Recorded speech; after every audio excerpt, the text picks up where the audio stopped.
Welcome back. सबसे पहले आपको बताएं कि भारत की रियासती दहशतगर्दी का बैनुल-अक़वामी सतह पर पोस्टमार्टम हो चुका है। वजीर आजम शहबाज शरीफ ने SCO सरबराह इजलास में भारत के दहशतगर्दाना अज़ाइम को बेनकाब कर दिया। कहा, जाफर एक्सप्रेस हमले में बैरूनी हाथ मुलव्विस होने के नाकाबिले तरदीद शवाहिद है। बलोचिस्तान और खैबर पख्तूनख्वा में होने वाले वाक़यात के पीछे भी गैर मुल्की ताकतें हैं। कुछ ममालिक ने दहशतगर्दी को सियासी मकासद के लिए इस्तेमाल किया। दुनिया अब उनके झूठे बयानी पर यकीन नहीं करती। वज़ीर आज़म ने नाम लिए बगैर भारत को जामे मुज़ाकरात की दावत भी दे दी। कहा, पाकिस्तान अमन का ख्वाह मगर इंतहा पसंदी और दहशतगर्दी खित्ते के लिए खतरा है। जनूबी एशिया में पायदार अमन के लिए जामे मुकालमे की जरूरत है। पाकिस्तान पड़ोसी ममालिक के साथ कशीदगी के बजाय डायलॉग चाहता है। पानी की तकसीम के मौजूदा मुआहिदों के तहत रुकन ममालिक को उनका जायज हिस्सा मिलना लाजिम है। Condemn terrorism in all its forms, including state terrorism, in clear and unambiguous terms. Those who have long used terrorism for advancing their political interest must know that the world no longer buys this fictitious narrative. We have irrefutable evidence of the involvement of some foreign hands in the devastating Jafar Express train hostage incident, as well as countless other terrorist attacks against us in Balochistan and Khyber Pakhtunkhwa province of Pakistan. And to ensure lasting peace in South Asia, we call for a comprehensive and structural dialogue to discuss all outstanding disputes. Uninterrupted access to due share of water as per existing treaties. आपको बताएं कि चीनी सदर का मुश्तरका security का निज़ाम तामीर करने का ऐलान। कहा, चीन तवानाई और डिजिटल मईशत में ताउन के प्लेटफॉर्म्स कायम करेगा। रूस के सदर पुतिन ने यूक्रेन को नेटो में शामिल करने की कोशिशों को बहरान की वजूहात में से एक करार दिया। सदर तुर्की की गजा में इजरायली हमलों की मजम्मत, आलमी बिरादरी से जंगबंदी का मुतालबा किया। वज़ीर आज़म शहबाज शरीफ की शंघाई ताउन तंजीम सरबराही इजलास की साइड लाइन पर ईरान, आज़रबाईजान, तुर्की के सदूर से हम मुलाकातें। दोस्त ममालिक के सरबराहान का सैलाब में जानी और माली नुकसान पर अफसोस और मुतासरीन से इजहार यकजहती। पाकिस्तानी क़यादत ने दोस्त ममालिक से दो तरफा ताउन के फ़रोग़ और अहम बैनुल-अक़वामी फ़ोरम्स पर करीबी हम आहंगी बरकरार रखने पर इत्तफ़ाक़ किया। वज़ीर आज़म ने सनती और इक़्तिसादी शोबे को दौरे पाकिस्तान की दावत भी दी।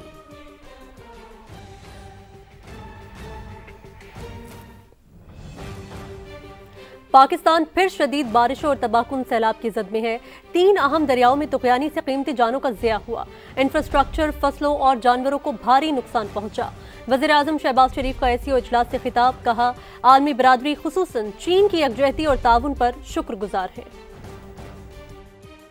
Country is once again passing through unprecedented torrential rains, cloudbursts, and massive devastation due to consequent flooding in 3 of our major rivers. These floods have resulted in the loss of huge numbers of human lives and has damaged severely our infrastructure, property and crops as well, and loss of precious livestock. Chenab, Sutlej और रावी के मूसदोर रेलों ने पंजाब के 11 अजला में तबाही मचा रखी है।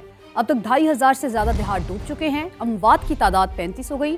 23 लाख से ज्यादा अफराद मुतासिर हो गए। दरियाए चिनाब में हेड तरीमू पर पानी का जोर बढ़ रहा है। शोरकोट में सुल्तान बाहू पुल पर बड़े रेले ने 200 से ज्यादा आबादियों को लपेट में ले लिया। चिन्योट में बड़ी तबाही हुई। 1/3 रकबा ज़ेर-ए-आब आ गया। वजीराबाद के कई देहात भी डूबे हुए हैं। दरियाए सतलुज में हेड गंडा सिंह वाला पर सूरत हाल खराब है। कसूर के मुतादिद देहात ज़ेर-ए-आब आ चुके हैं। खैरपुर टामे वाली में हिफाजती बंद टूटने से 200 से जायद बस्तियां डूब गईं। जलालपुर पीरवाला में 500 से जायद बस्तियां ज़ेर-ए-आब हैं। बहावलपुर में ज़मीनी कटाव तेज हो गया। कई एकड़ रकबा दरियाबुर्द हो गया। दरियाए रावी में भी हेड बल्लों की पर इंतहाई ऊंचे दर्जे का सैलाब है। तांदलिया वाला और पीर महल के दर्जनों देहात मुतासिर हैं। 200 सैलाब मुतासरीन के लिए सिर्फ एक वॉशरूम। 3 दिन से बिजली नहीं, बच्चे भी बीमार होने लगे।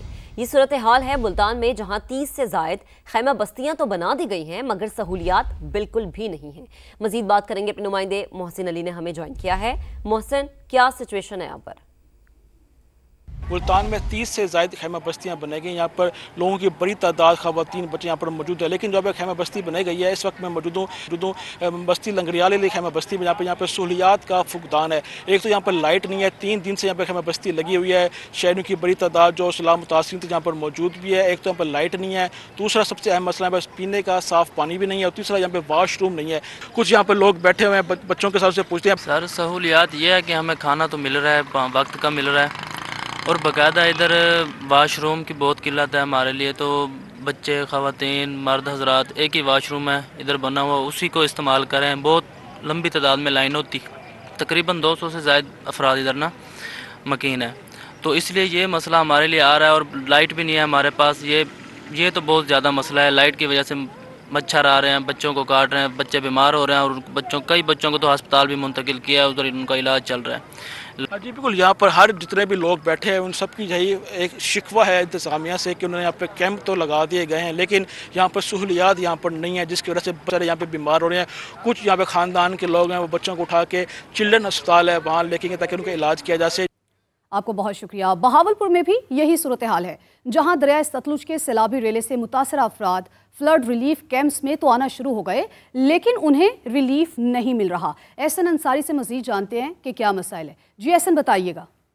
इस वक्त हम एक नशीबी इलाके शेरां दी गोठ में, शेरां दी झोंक में मौजूद हैं, और यहाँ पर एक फ्लड रिलीफ कैंप ज़िला इंतज़ामिया की जानिब से बनाया गया है एक सरकारी स्कूल में, जहाँ पर 50 से ज़ायद लोग इस वक्त मौजूद हैं। कुछ शिकवे, कुछ शिकायत यहाँ पर आने वाले लोगों को हैं, उन्हीं से जानते हैं कि क्या मसले और किन परेशानियों का सामना करें। तो खाना वगैरह आता है, वो बच्चों के लिए नाकाफ़ी होता है, और डेली के डेली चावल आ रहे हैं, और मतलब ज़्यादा खुराक नहीं आ रही। तो हम इस वजह से हुकूमत से अपील करते हैं कि हमें टाइम पे ये चीज़ें दी जाएं, और बाकी जो हमारे लिए ये जानवर हैं हमारे पास आए हुए हैं, तो हम इसके लिए भी बहुत शदीद मुतासिर हुए हैं, क्योंकि हमारे पास जो चारा है, बाकी चीज़ें सारे कुछ डूब गई है। बहावलपुर में जैसे ही बड़ा सैलाबी रेला आएगा, तो मज़ीद जो सैलाब मुतासिरीन हैं वो फ्लड रिलीफ कैंप्स का जो है वो रुख करेंगे। ताहम अभी इंतज़ामिया की जानिब से ये कहा जा रहा है कि ये मसाइल दरपेश ज़रूर थे, लेकिन अब इन पर काबू पा लिया गया है, और अब खुराक का बंदोबस्त की खुराक के हवाले से भी जो इक़दामात हैं ज़रूरी वो ले लिए गए हैं। जी, आपका शुक्रिया। वज़ीर आला पंजाब मरीम नवाज का जंग में सैलाब मुतासर इलाकों का दौरा, मुतासरीन से मसाइल दरियाफ्त किए। कहा, आबादी को सैलाब से बचाना और इंसानी जानों को महफूज रखना अव्वलीन तरजीह है। मुतासरीन की तलाश के लिए ड्रोन, थर्मल इमेजिंग कैमरे और दीगर जदीद टेक्नोलॉजी इस्तेमाल करने का भी हुक्म दिया। सालिक नवाज की रिपोर्ट देखिए। वज़ीर आला पंजाब सैलाबी सूरत हाल में मुसलसल मसरूफ, जंग में सैलाब मुतासरा इलाकों का दौरा किया, मुतासरीन का अहवाल जाना, इंतजामिया को आखिरी फर्द तक रेस्क्यू ऑपरेशन का दायरा कार बढ़ाने की हिदायत की। कहा, जहां मदद की जरूरत है वहां इमदाद पहुंचाएंगे। आबादी को सैलाब से बचाना और इंसानी जानों को महफूज रखना सबसे पहली तरजीह है। मैंने किसी डिस्ट्रिक्ट को जो उनका जो प्रोफेशनल मामलात है कि यहाँ ब्लीच करना है, यहाँ नहीं ब्लीच करना, मेरा सिर्फ एक इंस्ट्रक्शन थी, और वो ये थी कि आबादी को बचाना है, लोगों की जानों को बचाना है। वज़ीर आला मरियम नवाज को ब्रीफिंग में बताया गया कि जंग में सैलाब से पहले 2,98,000 आबादी का इनखला हुआ। 1,19,000 मवेशियों को महफूज मकामात पर मुंतकिल किया गया। जंग में सैलाब से मुतासरीन के लिए 21 रिलीफ कैंप्स कायम किए गए। बर वक्त इमदादी सरगर्मियों पर सैलाब मुतासरीन ने मरियम नवाज के हक में नारे लगाए। सालिक नवाज, समा, लाहौर। सैलाब से कुछ नहीं बचा, कितनों के साइबान छिन गए, कितनों के आशियाने उजड़ गए, कई ख्वाब, कई उम्मीदें सब पानी में बह गई। अब हसरतें हैं, नम आंखें हैं, और चारों तरफ पानी है। मासूम बस्तियों को दरिया निगल गया, सैलाब का भी जोर गरीबों पे चल गया, जो के सारे ख्वाब पानी में बह गए, गुड़िया का बस एक खिलौना बच गया। रेले ने हर मकीन से छीना है साइबा, एक रात में जगह का नक्शा बदल गया। कुछ दिन कबल ये सारा इलाका यहाँ पर खेत थे, ज़रई रकबा काश था, लेकिन अब ये ज़रई रकबा मुकम्मल तौर पर पानी के कटाव के बायस दरिया बुर्द हो चुका है। चावल, अनाज, दालें, फसलें सभी तबाह, को कुछ नहीं, सब कुछ तो बह गया। रात आए ऐसे भूखे बैठे हैं, सवेर तैसे भूखे बैठे हैं। छोटे छोटे बच्चे हैं, मेरा हम वाले, हम बहुत परेशान हैं, बहुत तकलीफ। किसी ने पूछा नहीं है कि अब किसी मजबूरी के महतात हुई है कि कोई मसला है आपका कोई? कान भी गिर गए न, घर बार जो सारा ही गिर गया। हमारे कब्रिस्तान जो है वो पानी से फुल हो चुके हैं, कई कीमती हमारी फसलें तबाह हो चुकी हैं। सेल्फियां लेंदे ने, बना के फोटोआं का ले जाते। सड़कों पे फिर रहा है कहीं बेटी का कुल जहेज।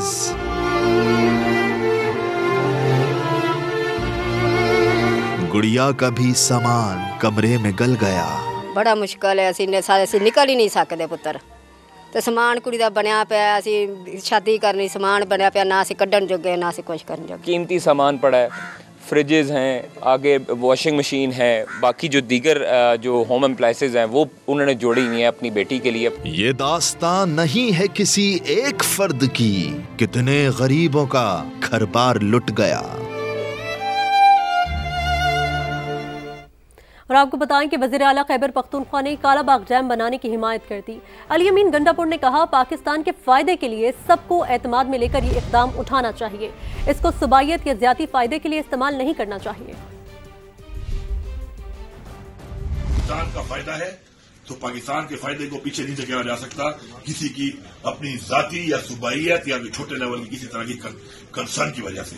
मेरा ये मौक़िफ़ है कि तमाम को अपने हकूक के मुताबिक तहफ़्फ़ुज़ात को दूर करके और मुतमईन करके वाटर राइट्स के डॉक्यूमेंट्स के हक के मुताबिक सबको आप मुतमईन करके काला बाग डैम जैसा प्रोजेक्ट अपने बच्चों के लिए, अपनी नस्लों के लिए, पाकिस्तान के लिए आपको करना चाहिए।